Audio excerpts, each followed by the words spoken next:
तेलंगाना युवा आज जान चुका है, जाग चुका है। आपका बनाया हुआ नॉमिनेटेड चीफ मिनिस्टर आज हमारे यहां के युवाओं के जॉब देने के बजाय दिल्ली में आपका जेब भर रहा है। दिल्ली में राहुल गांधी का जेब भर रहा है। तेलंगाना में नोटिफिकेशन नहीं है, पूरा का पूरा लूटिफिकेशन चल रहा है। इसलिए हर बेरोजगार की धड़कन चीख चीख कर कह रही है, आपकी मोहब्बत की दुकान नहीं है, धोखे का मकान है। 3 साल पहले कांग्रेस ने इसी जगह से यूथ डिक्लेरेशन किया था। आज इसी जगह से तेलंगाना का नौजवान कांग्रेस का डेथ डिक्लेरेशन लिखने के लिए तैयार है। राहुल जी, मैं आपसे कहता हूं, కొలువుల కుంభమేళా అన్నారు, కొలువుల కుంభమేళా అన్నారు, ఇవాళ కుంభకోణాల కుంభమేళా చేస్తా ఉన్నారు.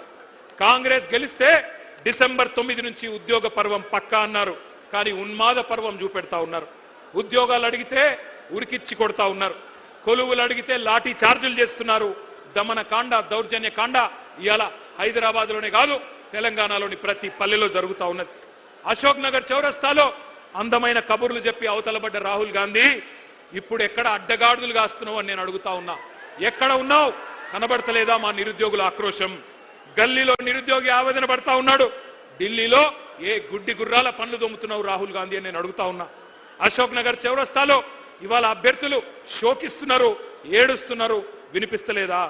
దిల్సుఖ్ నగర్ లో యువత మీద లాఠీలు విరుగుతా ఉన్నాయి, వినిపించడం లేదా?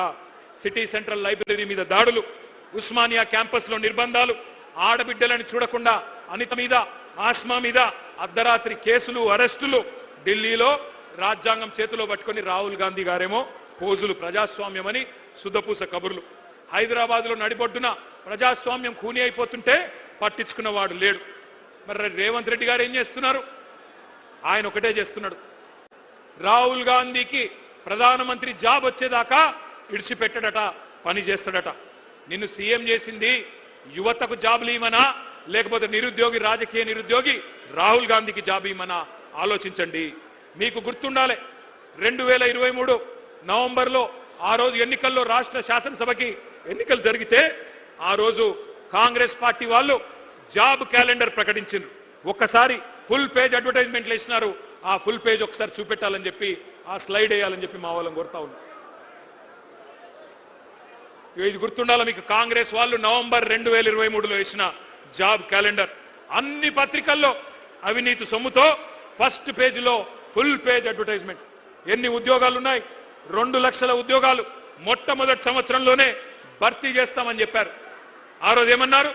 ఓటు కొట్టు, జాబు పట్టు అని బంపర్ ఆఫర్ ఇచ్చారు. ఏమన్నారు?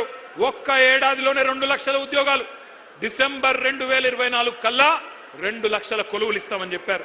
ఇవాళ జాబులు లేవు, జవాబులు లేవు, ఉద్యోగాలు లేవు, ఉలుకు లేదు, పలుకు లేదు. తెలుగు క్యాలెండర్ మారింది, ఇంగ్లీష్ క్యాలెండర్ మారింది, జాబ్ క్యాలెండర్ మాత్రం పత్తా లేదు. ఇంకా ఘోరం ఏంటంటే, అసెంబ్లీ సాక్షిగా, పవిత్రమైన సభ అసెంబ్లీ అంటే, అసెంబ్లీ సాక్షిగా శాసనసభలో ఇచ్చిన జాబ్ క్యాలెండర్ కూడా ఒక చిత్తు కాగితం కింద కూడా పనిచేయడానికి ఇలా అర్హత లేదు. ఆ కాగితానికి జాబులు నింపట్లేదు. రాహుల్ గాంధీ జేబులు మాత్రం జోరుగా నింపుతున్నారు. అన్నదమ్ముల అల్మారాలు నింపుతున్నాడు రేవంత్ రెడ్డి, బినామీల బీరువాలు నింపుతున్నాడు.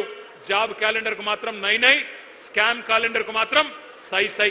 ఇది కనబడుతున్న పరిస్థితి. ఒక్క మాట ఇక్కడికి వచ్చిన మా తమ్ముళ్ళు, మా చెల్లెళ్ళు, నేను ఒకటే కోరుతా ఉన్నా, మనం గనక చరిత్రను మర్చిపోతే భవిష్యత్ తరాలు మనం క్షమించవు. ఎందుకంటే చరిత్ర అనేది ఒక ముఖ్యమైన సబ్జెక్టు. తెలుసుకోకపోతే మనం కూడా గజనీలు అయిపోతాం. అందుకే నేను మిమ్మల్ని అనేది, చరిత్రలు, పురాణాలు, ఇతిహాసాలు చదువుకోవాలి. చదువుకోకపోతే దుర్యోధనులు, దుశ్శాసనులే తిరిగి వచ్చి మేమే పాండవులం అని చెప్పి నాకు చెప్పుకుంటారు. ఎవడైతే తెలంగాణ ఉద్యమంలో మనల్ని సావగొట్టిండో, ఎవడైతే మన రక్తం కళ్ళ చూసిండో, వాడే మళ్ళీ పంచి డైలాగులు కొట్టి, పంగనామాలు పెట్టి మళ్ళీ ఓట్లు వేయించుకొని పోతారు. అందుకే మన కొలువులు కొల్లగొట్టిన పార్టీ, మన పిల్లలను కాల్చి చంపిన పార్టీ కొత్త వేషం కట్టి, కొత్త హామీలు ఇచ్చి ఆ రోజు వస్తే అమాయకంగా నమ్మి ఆగమైపోయింది తెలంగాణ యువత. 1952లో, 1969లో తెలంగాణ యువత గుండెల్లో గుణపాలు దింపిందే కాంగ్రెస్ అనే దిక్కుమాలిన పార్టీ, ఇందిరమ్మ రాజ్యం. ఈ దుష్ట కాంగ్రెస్ మీదనే కదా ఆ రోజు మలిదశ పోరాటంలో కూడా మన యువతరం కొట్లాడింది. వేల మందిని బలి తీసుకున్న ఖూనీకోర్లు వీళ్లే కదా. అందుకే ఈ మధ్యన ముఖ్యమంత్రి మాట్లాడుతున్న మాటలు మీరంతా వింటా ఉన్నారు. ఈ రక్త పిశాచి కాంగ్రెస్ ఇంకా వాళ్ళ రక్తదాహం తీరలేదు.